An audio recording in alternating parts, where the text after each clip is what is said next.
Me parece muy interesante que has tocado el tema un poco de los socios y emprender pues, con amigos, sobre todo. Aquí tengo a mi querido amigo y socio Alejandro Ribrejo. ¿Qué crees que es lo más importante a la hora de elegir un socio?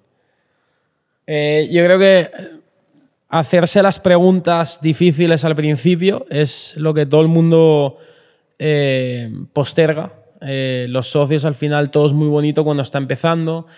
Somos colegas. O sea, yo creo que primero hay un primer filtro de esta persona es válida, hay un segundo filtro de me llevo bien, puedo convivir a nivel personal, comer con él, salir de fiesta, hacer cosas más de ocio para ver realmente su personalidad. Y luego, una vez inicias el negocio, cuando ya vas en serio, cuando ya empiezas a invertir dinero, a montar, hacer las preguntas difíciles, que es, muchas veces a mí me ha pasado en todos los, incluso en Booth, en todo lo que he montado, siempre he dicho, creo que debería tener más equity, o sea, más puntos, creo que debería ser esto tal, y te lo callas. ¿Por qué? Porque no quieres generar esa incomodidad tal. Y yo creo que lo que no hacen mucho los emprendedores es, vamos a sentarnos, vamos a tener una comida tú y yo, one to one, face to face, y vamos a soltar toda la mierda o vamos a decirnos las cosas que esperamos o que queremos de manera clara. Oye, he visto que no has trabajado suficiente. Oye, creo que yo me merezco el 55% de la empresa por esto y esto y esto. ¿Cómo lo ves? Esas preguntas son súper importantes y son los cimientos de que la empresa tenga éxito o no, porque si no te vas a quedar uno o los dos, os vais a quedar con esa espinita dentro para siempre y luego puede repercutir en el negocio, sobre todo si se hace más grande. Entonces, eso fueron conversaciones que yo no tuve con socios anteriores. Mira cómo ha salido. Cosas que me callaba, y yo creo que lo mejor es cuando está empezando. Y nunca sabes cuándo lo vas a petar. Mira los chavales de Nude Project, por ejemplo, también colegas, shout out por ahí, en plan, lo petan de un año para otro y tú no sabes, ¿me entiendes? Entonces hay que tener cuidado con eso y tener las conversaciones y las cosas, decirlas claras, es el primer momento. A nivel de personalidad sí que crees que hay que combinar un poco perfiles diferentes, ¿verdad? Eso es lo recomendado, ¿vale? Eso lo he recomendado. Yo no voy a hablar, bueno, lo que he dicho antes, tienes todo el sentido del mundo. Creo que soy muy friki en cuanto a empresas que hayan tenido éxito y sí que es verdad, o sea, yo no lo he hecho así, pero sí que es verdad que hay un patrón en común en donde hay un perfil normalmente más, como he dicho antes, introvertido, programador, un developer, un perfil más técnico y luego un perfil más marketing, más tal, más cual. Hay casos que no, los fundadores de Globo aquí en España, los dos son introvertidos, técnicos y tal. Ingeniería espacial, el otro de tal. Pero bueno, se suele ser un poco el yin y el yang para el kit del éxito. Pero bueno, al final, yo qué sé, yo no he seguido mucho eso a rajatabla porque también eso depende del modelo de negocio, de la escalabilidad. Nosotros ahora en Booth tenemos a gente que son colegas nuestros que no han ni acabado la uni, ¿va? En plan, yo no he visto ningún currículum. A ver, de momento somos pequeños, somos 13 en total, 8 en oficina y no hemos visto ningún currículum, ha sido todo en plan, ¿qué has hecho tal y cual? Y son perfiles muy camaleónicos, lo que hemos buscado. Chavales que tienen ganas, que tienen actitud, pero que hacen de todo. Búscame esto, Hombre, en Booth no necesitamos algo tan técnico. Más allá de producto, necesitamos algo tan técnico. Comerciales, hay que cerrar distribución, patrocinio. Entonces buscamos ese perfil camaleónico de me da igual lo que hayas hecho, ponte a... Nosotros hemos cargado cajas y teníamos reuniones con fondos de inversión el mismo día. Entonces es un poco, pero bueno, no hay ningún patrón tampoco.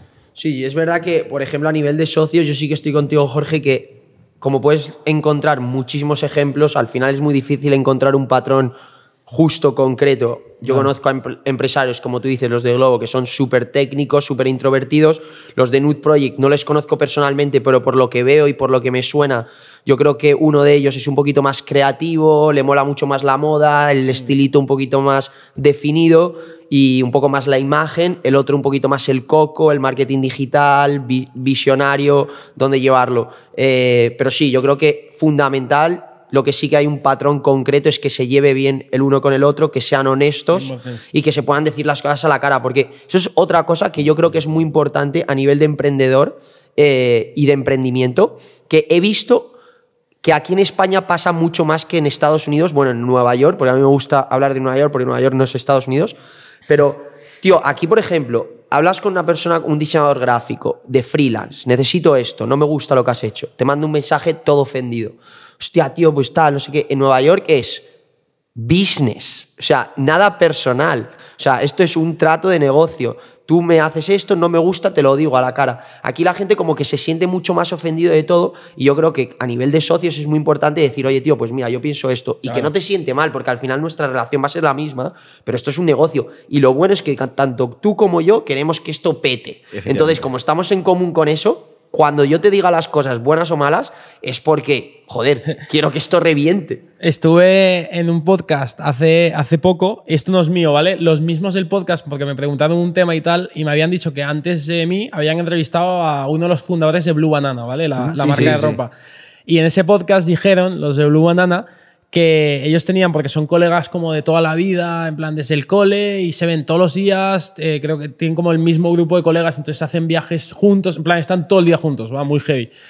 Entonces ellos dicen que una vez a la semana tienen un meeting en donde se insultan. Me pareció súper curioso y dije, tú, lo quería replicar en Booth y se lo dije a mi socio y dije, tío, vamos a hacer esto, te va a parecer mazo loco, ¿ah? Pero seguro que funciona. Y es, una vez a la semana te metes en plan 10 mins en una habitación y lo tienes como rutina y os metéis vosotros dos y os decís toda la mierda. Oye, tío, es que no me ha molado esto, es que eres un notas, es que has hecho esto, me cago en la puta.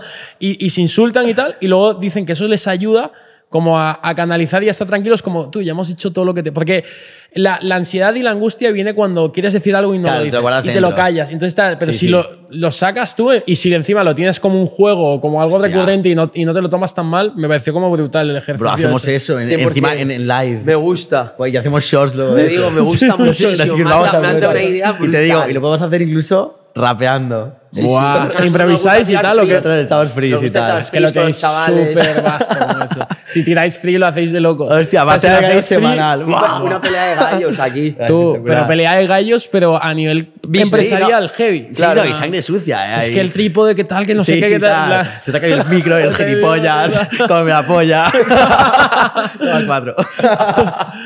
Hostia, pues buena idea, te digo, ¿eh? Sí, me ha gustado encima porque es que es una manera de desestresarse, tío. Porque como el boxeo, cuando estás montando proyectos estás estresado, tal, pues te desestresas, tío. Claro, luego te pegas un abrazo después de 3 minutos y ya está, al final. En plan, no es personal, es solo Claro, business. es business.